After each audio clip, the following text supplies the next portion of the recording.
This is an update on what's happening in the world and, more importantly, where things are going in the future. In China, their social credit system, if you do things like charity work, help the elderly, influence your neighbors positively, praise the government, help the poor, and if you have a good financial credit history, then your score can go, you start off with a score of 1,000, it can be increased all the way up to 1,300. And as you increase your score, you get better access to loans and credit. According to this infographic here, which I don't know how accurate it is, but as you increase your credit score from 1,000 up toward 1,300, notice that it can go up 300 points, but it can go down 400 points. But you get greater access to loans and credit. Free bicycle and car hire. Free gym. So I guess they're going to credit your digital wallet of CBDC with CBDCs that can be used, programmed for transport and gym. Cheaper public transportation, shorter waits in hospitals, fast track on job promotions at work, and tax breaks. And then if you do things that are on the negative side, you'll notice that they've got this staircase that you can climb to increase your credit score, but then there are these trap doors that they can open to lower your credit score. There's no staircase down. It's trap doors engineered by the government. But serious traffic violations, like, if you kill somebody, I can understand being punished. But and they've got drunken driving on this list in here.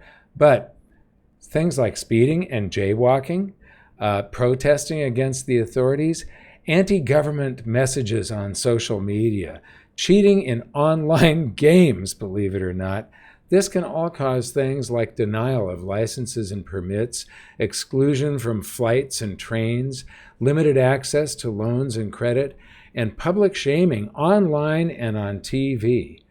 Unbelievable. So let's take a look at a little bit of this in action. Here's some speeding going on. And look at this. That was all the same minute. There were 4 in the same minute that they caught speeding. What a racket. What a way to generate income for the government. And then they get to instantly deduct from your the fines from your digital wallet as this surveillance system is going.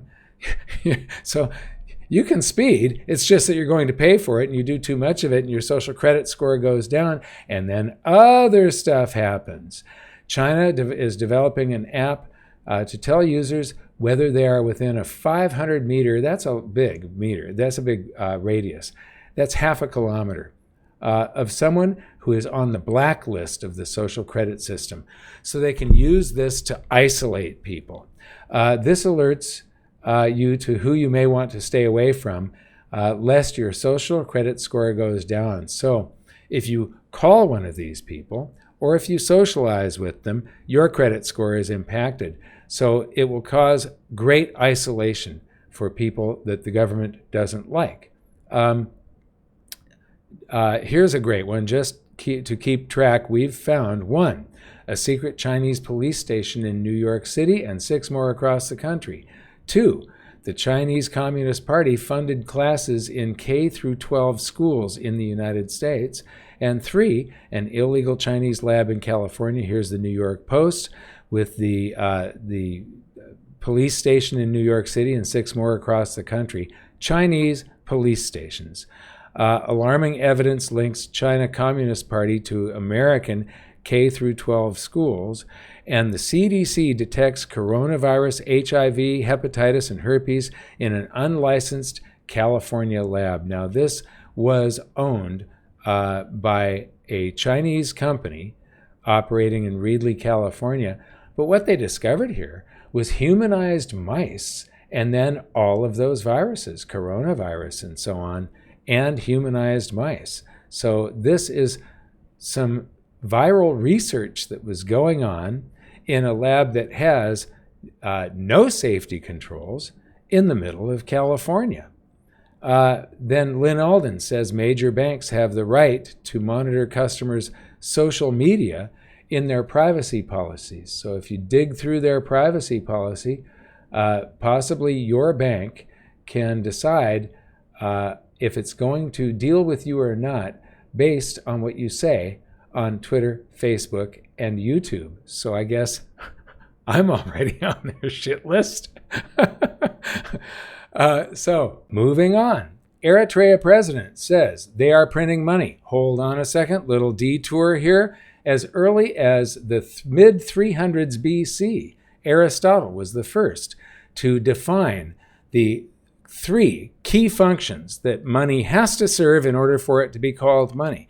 It's got to be a medium of exchange, it's got to be a unit of account so that you can put a price on things, and it's got to be a store of value. Therefore, no national fiat currency qualifies. They are not money. Back to this story. They are printing currency. They are not manufacturing anything at all. This has been one of their weapons globally, the monetary system. We need a new financial architecture globally, not controlled by other currencies. They are printing money. They are not manufacturing anything at all. It's printing money. And this has been one of their weapons globally. The monetary system, the global monetary system, controlled by dollar and euro, has been used. Sanctions here, sanctions there, sanctions there, grabbing this account, grabbing that account, has been one of their tools. This is not going to continue indefinitely. And we need a new financial architecture globally. Not controlled by euro, not controlled by the dollar, not controlled by other currencies. Wow.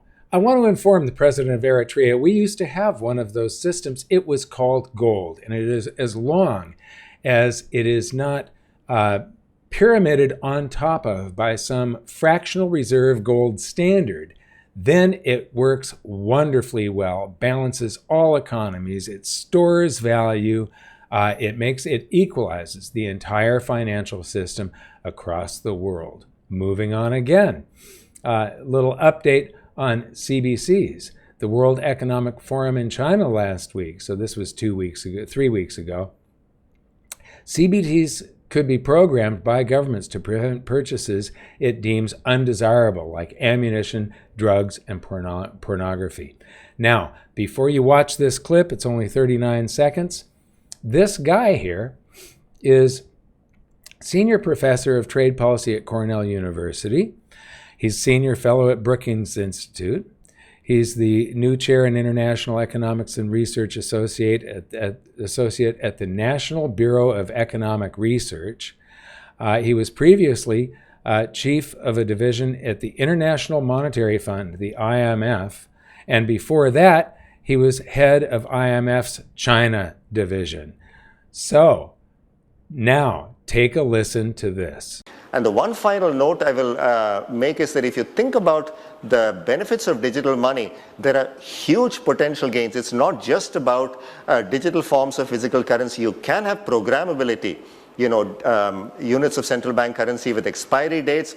You could have, as I argue in my book, a potentially better and some people might see it as a darker world where the government decides that units of central bank money can be used to purchase some things, but not other things that it deems less desirable, like say ammunition or drugs or pornography or something of the sort.